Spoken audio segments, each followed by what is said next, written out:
Praise the lord. ఈరోజు దేవుని వాగ్దానము.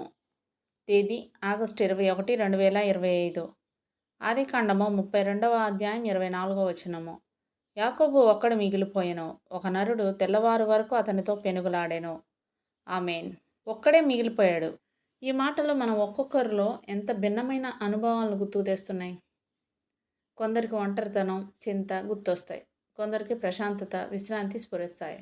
దేవుడు లేకుండా ఒక్కడే మిగిలిపోవడం చాలా భయంకరమైన స్థితి. కానీ దేవునితో ఒంటరిగా ఉండడం పరలోకపు ఆనందానికి మారుపేరు. దేవునికి చెందిన వాళ్ళు ఎక్కువ సమయాన్ని ఒంటరిగా ఆయనతో గడపగలిగితే గతంలో లాగా ఈ కాలంలో కూడా ఆత్మలో వీరులైన వారు మనకు ఉంటారు. మన ప్రభువే మనకి మాదిరి. దేవునితో ఒంటరిగా గడపడానికి క్రీస్తు ఎన్నిసార్లు వెళ్ళేవాడో గమనించండి. మీరు ప్రార్థించేటప్పుడు మీ గదిలోనికి వెళ్ళి తలుపు వేసుకొని ప్రార్థించండి అని ఆయన ఆజ్ఞాపించడంలో చాలా గొప్ప ప్రయోజనం ఉంది. ఏలియా, ఎలీషాలు దేవునితో ఒంటరిగా ఉన్నప్పుడే అద్భుత కార్యాలు జరిగాయి. యాకోబు దేవునితో ఒంటరిగా ఉన్నందువల్లే రాజవంశానికి మూలపురుషుడయ్యాడు.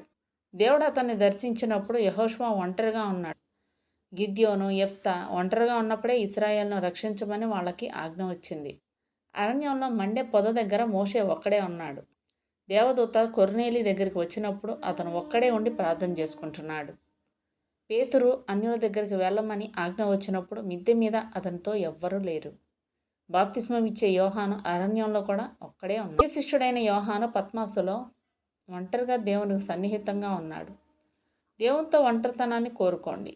మనం ఆశీర్వాదాలు పొందితేనే ఇతరులకి ఆశీర్వాద కారణంగా ఉంటాం.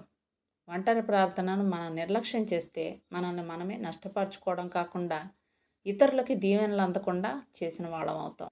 ఒంటరి ప్రార్థన వల్ల బయట మనం చేసే పని తగ్గొచ్చు, అయితే మనలోని శక్తి 100 అంతలు పెరుగుతుంది. ఫలితంగా మనుషులు క్రీస్తుని మనలో చూస్తారు.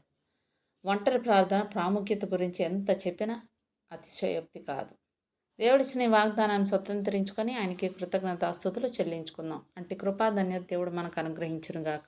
ఆమేన్. దేవుడు తన పరిశుద్ధ వాక్యం మన వినికిడి యందు దీవించునుగాక. ఆమేన్.